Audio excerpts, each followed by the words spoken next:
Well, we have some breaking news in South Los Angeles. You see that van there that has just exited the southbound 110 freeway in South Los Angeles, being pursued by a black and white unit. We really don't have a whole lot of details at this point. We do know we have Sky 5 overhead, and we'll check in with Mark when he's ready. But we do know that this vehicle, or van, I guess you could say, was on the 110 freeway, and now appears to be going very fast on some surface streets. And that's always a dangerous thing because there's red lights and people crossing streets and, you know, all sorts of things that pose all kinds of problems when we're watching a pursuit. And it looks like it's pulling into, well, it looks like another street, another neighborhood street, yeah. And of course, when you get on those streets like that, they get really tight. You see some pedestrians right there, now turning onto another street.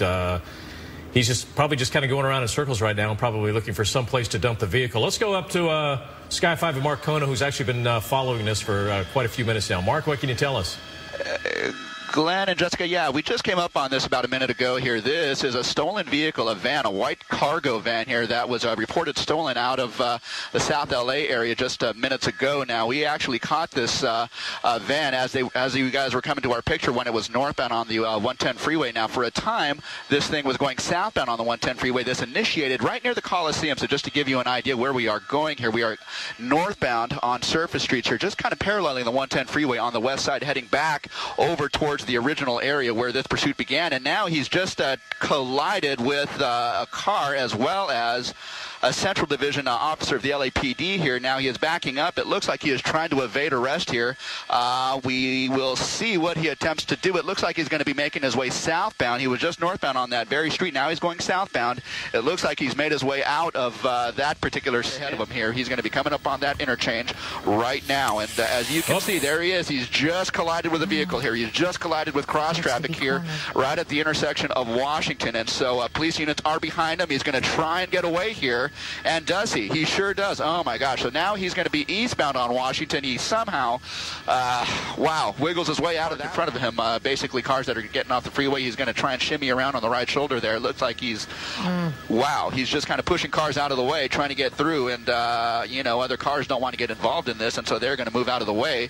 And that seems to be the case. He's made his way to the front of the line and just passed all of those cars who are waiting to move off the freeway here. So now he's going to be, he is westbound on Jefferson, just on the north side of the campus of USC, and I believe he's going to be coming up on Vermont, and he is now kind of shimmying through traffic there, and he might have collided with a couple of those cars here. Now southbound on Vermont, just on the west side of the campus of USC now, and again, this guy just has shown us that he will do absolutely anything necessary to evade capture here. And you said you saw him on the cell phone earlier. He was messing around with something when you zoomed in there. But, you know, another thing that no one knows is whether this person's armed. You know, he could very well be. They just probably don't know all those details at that point, which makes it incredibly difficult to handle a situation like this. Well, it looks like he's now turning on Exposition Boulevard. Eastbound Expo. Yeah, he's now on Exposition Boulevard. The USC campus is over there to the right. You see the metro. He looks wedged in between this. Yeah. He might be getting stuck in between these two vehicles here. We're going to make our way northbound and see if we can see some of the activity. Yeah, for a time he was wedged, but now he's kind of made his way through traffic there. He's on Exposition now, turning southbound onto a smaller street here, basically on the south side of the USC campus here. All right, he's coming up on the Coliseum on the west side. Go ahead. No, you just hate to see it around the campus, too, because so many students are out walking to and from class. Well, there's that one intersection in Jefferson, and you can see, as a matter of fact, you can see the LA Coliseum right there. Yeah, he's inside of Exposition Park right now. The Coliseum on the one side, the soccer fields, and he's going by the old swimming pool from the '32 Olympics. Now he's off of that property, and he's down in side streets, down in South LA now, south of the Coliseum. And these are some tight streets, and now, again, you got to start worrying about pedestrians. And it really doesn't appear to have caused any difficulty with operating this vehicle with all the damage that this van has sustained at this point. You would think it would be a lot more difficult. Well, he came around that one corner we saw earlier and slammed into the black and white unit and another vehicle head on and hit him really hard, backed up, took off. Tower TV5. And went through that other intersection and, you know, hit that SUV just a couple of minutes ago. And again, it looked like that was going to be the end of it. You know, black and white units were right on top of him, but he still managed to maneuver and get out and escape again. Yeah. But look at the damage on the front end. I mean, it's completely exposed. I'm surprised that the radiator is not leaking water, and he hasn't. Oh, now he's going in an alley. This will be interesting here. That could lead to a dead end or something. And also, for those of you who don't know, Mark Kono is flying a helicopter, and he's also talking to air traffic control and keeping out of the way of LAPD that's in the sky and all sorts of things. So he's juggling many things as well. That's what you're hearing. Okay, back northbound as well. Back northbound. It looks like he may be slowing down. Yeah, I think back northbound. It looks like. I think this pursuit is starting to take. It looks like this guy is basically. Go ahead. It looks like this guy is basically in the same general vicinity where this all kicked off about half an hour ago. He's kind of been circling a couple of. Wow! Almost came up on crash traffic there, and wow, we almost had another collision there. My goodness. He is basically eastbound approaching the Harbor Freeway at this point, but this is basically the general vicinity where this all kicked off, and so this may be an area of familiarity to this guy here. And as he comes up to that intersection up there, Figueroa, there are a couple of officers waiting there, and he just got spike stripped. I believe he may have been spike stripped there. Hopefully they got him, and that might help to disable this guy's car. But here he is back now eastbound on the major street there, and so yeah, this is logically this seems like an area of familiarity because this is the same general vicinity where this all kicked off, and this is kind of where he's returned to. So here we are traveling through some commercial and residential areas at a very high rate of speed. So we will kind of follow this around and see what this guy does. Well, we're starting to see a lot of pedestrians out on the street, so obviously the word's getting out. People have been watching the news, and the word's getting around. So, you know, we've seen these situations before where the longer these go on, they start to attract a crowd. Yeah. People start anticipating. They start standing on the street corners and waving and cheering or whatever. Hopefully they're rooting for the police in this situation. But you just don't know. It's crazy. You see those people running back there? Now, oh, look at that. Again on the wrong side of the street. I'm wondering if he did make contact with that spike strip because he seems to be really out of control at this point. Well, I don't see the tires, but the tires aren't smoking. You don't see the tires smoking, so... Now he's going down, looks like another alley. Coming through an alley northbound. Now he's going to be making a right-hand turn off to the east. He's going to be coming up on some traffic here, some LAPD traffic waiting at the intersection. Now turning southbound.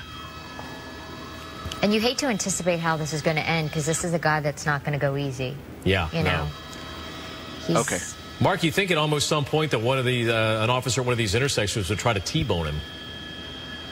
Well, you know what, Glenn? I don't know about that. You know, you think the best they might be able to hope for would be to spin him at some point if given the correct amount of speed here. But I will tell you, this neighborhood is thoroughly saturated with LAPD officers here. I mean, again, this just seems like a familiar area to him, and so there are officers at several of the intersections. But however, having just said that, he's just going to be coming up on a bus here. My gosh, turning northbound. You know, at the rate that he's kind of ripping through these small streets and coming up on major intersections here, I'm just surprised that he hasn't T-boned an officer or someone else. We have already seen several accidents already directly involving this guy coming too fast and blind into intersections here. So now he's northbound.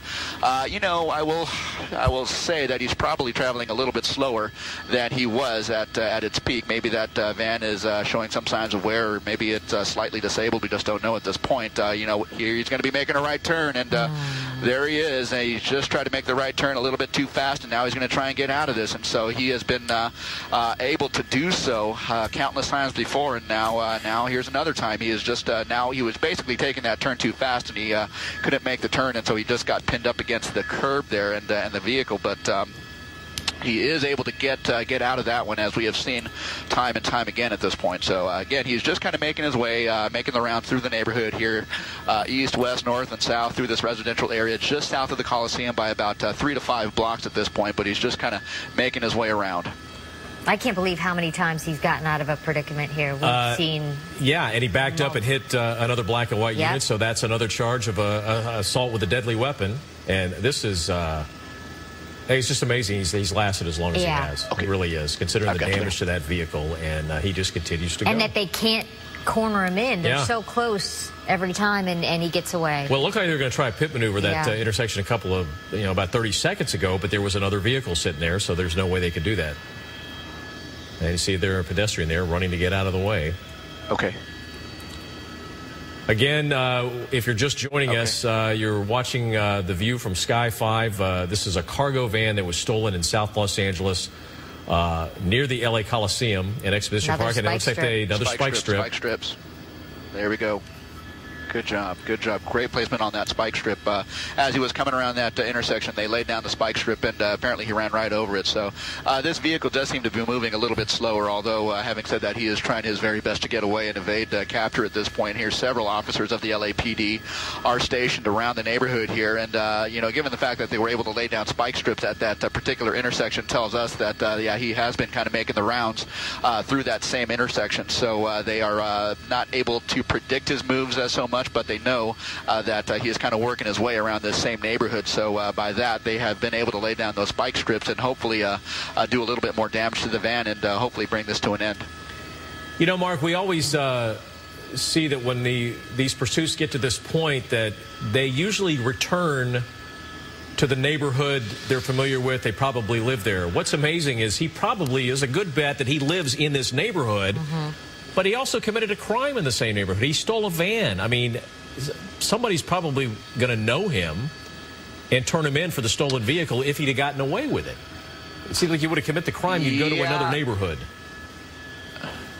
Yeah, you would think. You would think. But, who can attest to the, logic of, what these guys do and, why they do things. But he's literally going I in don't know for sure that the van is from this particular neighborhood, but he definitely knows, he certainly seems to know a little bit about the layout of this neighborhood here in terms of streets and, where to turn. And he just seems to kind of know the ins and outs of this neighborhood. So he has been just kind of making the rounds over, say, a 5 to 10 block square radius here, and he continues to do so.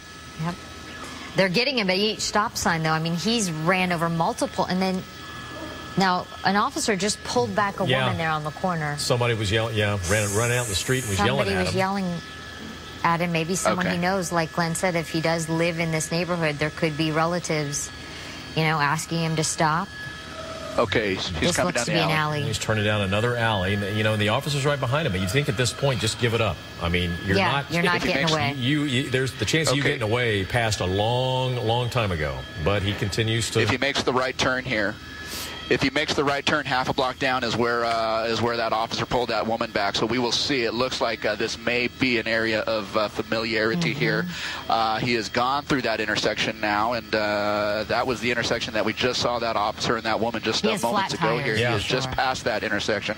And, this van is definitely disabled and on its way to, slowing down even more. So hopefully they can bring this to an end. It sure seems like that is going to be the case at this point. He just steps out of the van. He is just running. He's foot-bailed into this kind of shopping center here. He's in the parking lot. LAPD guys are in pursuit on foot. He is just kind of making his way around, but I would suspect that, he slips, and that is what's going to do him in. So he slips and falls, and that's what did him in. The LAPD able to swarm this guy, basically, and bring this to an end. Wow, what an amazing pursuit, my goodness. Well, it doesn't look like he's given up very easy. I mean, we've got, let's see, 1, 2, 3, 4, 5, 6, 7, 8, 9. Well, they keep coming. They keep coming. They have got a struggle on their hands. Okay. Yeah, this is Vermont, just south of 43rd, where this just came to a termination, or where the pursuit just came to termination here. But you can see there's no shortage of officers here ready to take this guy into custody here. He has led this police force on a pursuit for at this point for the better part of half an hour, even longer. This pursuit basically started right in this general neighborhood here, and that is where it ends. But this is on Vermont here, just south of 43rd, and this is going to be tied up for quite a while for the investigation here. But there you go. This suspect, this stolen vehicle suspect, has now been taken into custody. Okay, Mark Kono up in Sky 5, and look at him. He's actually laughing.